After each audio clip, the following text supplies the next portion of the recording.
Hey guys, Dr. Anthony Davis of the Davis Medical Group in East Texas. Today we're going to talk about something that I know a lot of you struggle with, including myself, how to get rid of those stubborn love handles. So we're going to go through the steps to get rid of them. They don't go away on their own. You got to get rid of them. If you like this video, please like, share, subscribe. Let's go ahead and put this down. This is not rocket science. It's very straightforward and it's common sense, and we all need to know this, and you just need to bite the bullet and let's get it done. Okay, so you want to lose that stubborn belly fat and that stubborn love handle fat. It may be the most stubborn, although if you've got a lot of weight to lose, it's the last to go. If you've already lost quite a bit of weight and you're getting lean in some places, you may notice that that stands out a lot. That's where I'm at now. And, frankly, it's my fault that I still have it because I'm going to tell you and myself how to get rid of it. I have a wonderful trainer, and I asked her the other day, how do I lose this last stubborn fat? And she said, more cardio, calorie deficit, and balance your macros. Okay, well, I have a video on macros, I have a video on protein, I have a video on weight loss, I have a video on psychology, trying to get all your mind right. But step one today is going to be calorie deficit. You cannot burn that fat off your body unless you're in a calorie deficit. So how do we get you in a calorie deficit? A, I need to know how many calories you're eating. B, I need to tell you how many calories you should be eating. And so until you're able to count your calories, you're not going to be successful. Now, you can try a lazy keto or a lazy calorie deficit. You could try that. And if it works for you, that's great. But once you get to a certain point, that's, I would say, where I'm at. Once I get to a certain point, then all of a sudden, I need to be more diligent about counting. So it's important to know that I'm after my protein and fat macro balance. So if I don't count, right now with my current diet, if I don't count, I get roughly 1,800 to 2,000 calories a day. I'm not losing weight. I'm not gaining weight, but I do know that my fat macro is too high for me to lean out. If you watch the protein video that I have, protein makes you leaner. That's the only way to get lean. And so if you're talking about, let's say it's 1,800 calories, and I can get all of that from either protein and fat. If I go for 200 calories of protein, 200 grams of protein, 200 grams of protein, that sounds like a lot. It is a lot. It's hard to get that. I have to use protein powder to supplement to get those extra protein grams. However, 200 grams of protein is only 800 calories. 4 calories per gram of protein, multiply that times how many grams you got. So I'm only getting 800 calories a day of protein, and that's on an aggressive protein side. Well, my resting metabolic rate is about 1,800 calories, between 1,800 and 2,000, because that's what I don't gain weight on. Well, I barely eat any carbohydrates because I just think that when you're in a weight loss cycle, carbohydrates can be a little rough on you. They have the potential to release insulin. And if you release insulin, you go into a fat storage, and that's what we're trying to avoid. So I keep my carbs quite low, below 25 grams a day. Here's the problem. The rest of the calories are going to come from fat. So remember, there are 9 calories per gram of fat. So that's more than double the amount of calories you get from a gram of protein. So if say yesterday I had 200 and something grams of protein and I had 100 and something grams of fat. Well, if you multiply 100 times 9, that's 900 of my calories came from fat and only 800 of my calories came from protein. So my balance is off. I'm at a little higher fat than protein. And again, please listen to me. You have to count these things. You have to get an app. You have to put everything you put in your mouth. You need to track it. I need to know calories, fat, and protein macros. You're not going to lose weight if you're lazy. You're not going to lose weight unless you try.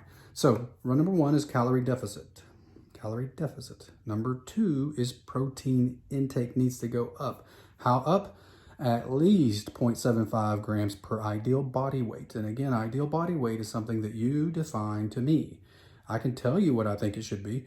A small woman should be 120, a large woman should be 150, a small man should be 170, a large man should be 180 to 200. So I don't know, I'm just guessing. Everyone's a little bit different. I know my perfect, if I was 200 pounds perfect, I'd be lean and trim. So that's what I do. I go for 200 pounds and I do 1 times my body weight ideal.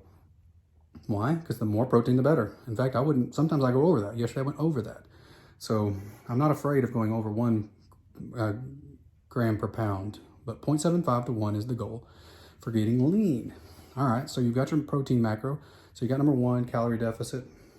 Needs to be 1,200 to 1,500 for most people. Number 2, you got your protein macro. The most important thing about getting lean is protein. You cannot get lean without protein. You'll fight cravings, you'll fight hunger, you'll fight hormones. You cannot get lean without protein. The more protein, the leaner you will get. It's important. Ask any bodybuilder. How do they get lean? They go to 2 grams per pound, right? That's crazy. You don't need that. But you can. 0.75 to 1. Number 3, my least favorite recommendation, because, I don't know, I'm kind of lazy. Increase your cardio. So why? Because that's how you steadily burn calories. If you want your pot to boil, you turn up the heat. If you want calories to boil off of you, you turn up the heat. You burn more calories. How do you burn more calories? You increase your exercise. So does it need to be cardio by definition, like running and jogging and swimming? It doesn't need to be. You can do cardio doing all kinds of stuff as long as you push yourself. You can weed eat and get cardio. You can do intimate things and get cardio, but you gotta last 30 minutes, right? So you need 30 minutes of sweating and increased heart rate. How high should your heart rate be? Oh, above 100, particularly closer to 140 for most people. And you wanna sustain that for 15 to 30 minutes. And that's how you're gonna burn calories. If you do that consistently, then you will constantly burn calories at a higher rate. And that way that 1,800 to 2,000 calories basal metabolic rate will go up, up, up, and you're gonna lose fat. If you combine that with protein, you're gonna get the fat off. All right, what else? Well, there's one more big thing. So we've got calorie deficit, protein, hitting your macro, increasing your cardio, increase your free water. You need to increase the amount of water you're drinking. How much water should it be? Well, if you go back and watch my How to Be Healthy Today video, it'll go through that. But what basically you want half of your ideal body weight in ounces. Half of your body weight in ounces. If you're normal weight or just a little bit overweight, it's half your body weight in ounces. So I drink a lot, right? So half of my body weight, I'm trying to get 120 ounces a day of water. And I do that, frankly, I do that before 2 o'clock because I just keep pounding the water in all morning long.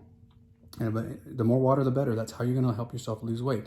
Water does some pretty amazing things to your physiology. If all that fails, call your local friendly plastic surgeon and they will suck that fat out of you. Now that's not gonna change your behavior, so guess what? It's gonna come back, and it'll cost you $10,000.